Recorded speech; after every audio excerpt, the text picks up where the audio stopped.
Jayalalithaa Jayaram, often referred to as Amma, was a polarizing figure in Indian politics renowned for her transformative leadership of Tamil Nadu. From a celebrated film star to the chief minister of the state, her journey was marked by several controversies. From controversial affair with MGR to a successful political career, let's talk about it all today. Born on February 24, 1948 in Mysore, Jayalalitha's path to fame was not an ordinary one. A child prodigy in classical dance and music, she initially dabbled in acting, where she quickly became a lead lady in Tamil cinema. Think of her as a Reese Witherspoon of Tamil cinema, but with more Tamil masala. In 1960s and 70s, she was a glamorous diva of Tamil films, starring in over 140 movies. Jayalalithaa was the queen of melodrama, frequently playing characters who had tragic love stories, villainous scheming, but behind the on-screen glitz, she was a master strategist. Even in the film industry, she had the kind of poise that made audiences think she could defeat both the bad guys and gravity with a single deviant stare. Her transition from actress to politician might sound like the plot of a B-grade movie, but Jayalalithaa made it work.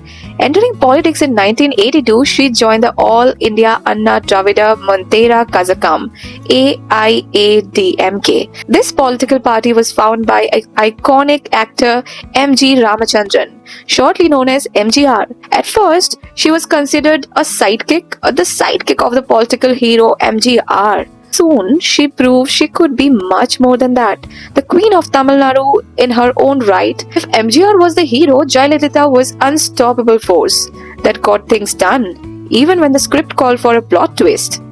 So despite of so much success in films and politics, this actress was always in headlines for her personal life, especially her affair with M.G. Ramachandran, popularly the former CM of Tamil Nadu. How did the controversial love story of Jayalalithaa and former CM of Tamil Nadu MGR begin? When she was at the peak of her film career, she reportedly fell in love with veteran actor Shubhan Babu. They were often seen together in various film parties. Shubhan was married at that time. Despite knowing that Jayalalithaa proposed to him for marriage, Jayalalitha's first film with Shubhan, titled Dr. Babu, proved to be her last film. MGR, who was close to Jayalalithaa, was active in politics and advised the actress to enter politics. So in 1982, when MGR was chief minister, Jayalalithaa joined AIADMK, the party he founded. Seeing her growing stature in the party, people from both the opposition and the party started targeting her. But Jayalalithaa followed her heart, expressed her desire to marry the already married MGR. Jayalalithaa hoped to live with MGR, who was 31 years her senior and already married. She planned her marriage several times, but MGR always backed out. Her greatest ambition and wish in life was to be with the man she loved. But unfortunately, it was never fulfilled. There were also rumors that Jayalalitha's marriage with her family friend's son Arun Kumar was imminent, but her desire to get married remained unfulfilled throughout her life. She understood that love marriage were not in her destiny. Her first term as chief minister began in 1991. She was re-elected to the post multiple times. Her flagship program like Amma Canteen, cheap nutritious food for masses, and Amma mobile shop where everything from grocery to medicine was sold at discounted prices, made her a hero to common man. In fact, you'd think she had earned the Amma title not just from her party supporters but also from anyone who had ever stood in line at her canteen. But it was not an easy task for Amma to rise to such a popularity. Her political tenure was filled with highs and lows. There were several legal battles, criminal charges, corruption accusations, but Jayalalithaa was nothing if not resilient. Like any great cinematical hero, she emerged from each scandal stronger and better. In fact, if politics had its own Avengers moment, Jayalalithaa would have been the one pulling together the team. So it was 1995, Jayalalitha's friend Shashikala's nephew Sudhakaran was engaged to the youngest daughter of Shivaji Ganeshan. Jayalalithaa was chief minister by this time and declared that Sudhakaran would be adopted as her foster son. In later years, Jayalalithaa disowned Sudhakaran as her foster son. Also, Jayalalithaa was the youngest chief minister of Tamil Nadu and held the post of CM for 6 terms. So Jayalalitha's father Jayaram was a lawyer but never worked and squandered most of the family's wealth. He died when Jayalalithaa was 2 years old. The widowed mother returned to her father's home in Bangalore in 1950. But later on, she moved to her sister's house in Madras and stayed there from 1952. After her aunt Padmavali's marriage in 1958, Jayalalithaa moved to her Madras to live with her mother. She completed her education there. She excelled in school and was often provided scholarships. However, discontinued her studies due to pressure from her mother and became a film actress.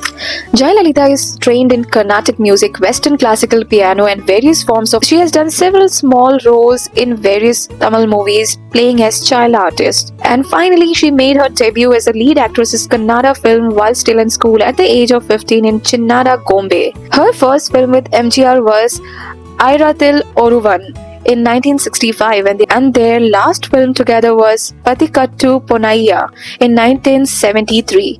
After around 140 successful films in several of the Indian languages, she had started her political journey. In 1980, she decided to voluntarily decline any new film offer. Later, when MGR fell ill, she campaigned extensively for the party from 1984 Tamil Nadu Legislative Assembly election. 1984, when MGR was incapacitated due to a stroke, Jayalalithaa was said to be attempted to take over the position of Chief Minister or the party. Following MGR's death in 1987, AIADMK split into two factions. One supported his widow, V.N. Janaki. The faction was called AIADMK-JA, and the other favored Jayalalithaa, called AIADMK-J. On 9th Feb 1989, the two factions of AIADMK merged and they unanimously accepted Jayalalithaa as the General Secretary of the party. And then comes the Black Day in Tamil Nadu House. On 25th March 1989, as claimed by the party and the section of members present in assembly, amidst heavy violence inside the house among the ruling DMK party members and the opposition, Jayalalithaa was attacked by the ruling DMK members. In front of the assembly speaker, Jayalalithaa left the assembly with her torn sari, drawing a parallel with the shameful disrobing of Draupadi in the epic Mahabharata. At the peak of the situation, Jayalalithaa was about to leave the house. She vowed not to enter the house. Her schemes were over the top. One of her schemes was cradle baby scheme. At that time, the ratio of male to female in some parts of Tamil Nadu was very low. By the practice of female infanticide and the abortion, the government established centers in some areas, those being equipped to receive and place into adoption. In 1993, she observed fast for 80 hours near the MGR Memorial on the Marina Beach, demanding the Karnataka release Kaveri water for the Kuruvai crop. She ended her fast only after Prime Minister P.V. Narasimha Rao sent his cabinet colleague and Union Water Resource Minister. She has not only emphasized on girl child's education and other policies, but also invited Ford Motor Company to establish business in Tamil Nadu. In 1995, it was followed by numerous companies setting up factories here. Hyundai Motors, BMW, Renault, Nissan, Yamaha, etc. etc. But in 1996 elections, they lost power. So why did she disown Sudhakar and her adopted son? This was because that he started interfering in her financial affairs. Even he took money intending to repay, which he never did.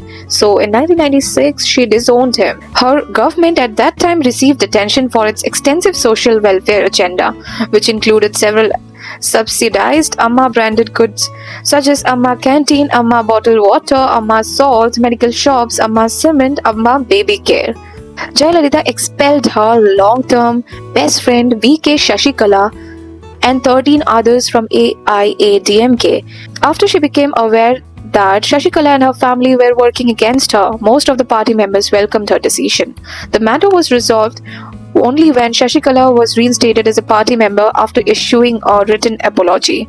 In 2014, Jayalalithaa was sentenced to 4 years in jail and fined 1 billion by the special court in Bengaluru. She was automatically disqualified from the post of Chief Minister in the Legislative Assembly of Tamil Nadu, and thus became the first sitting Indian Chief Minister to be disqualified. On 22nd September 2016, Jayalalithaa was admitted in Apollo Hospital in Chennai as she was suffering from an infection, acute dehydration.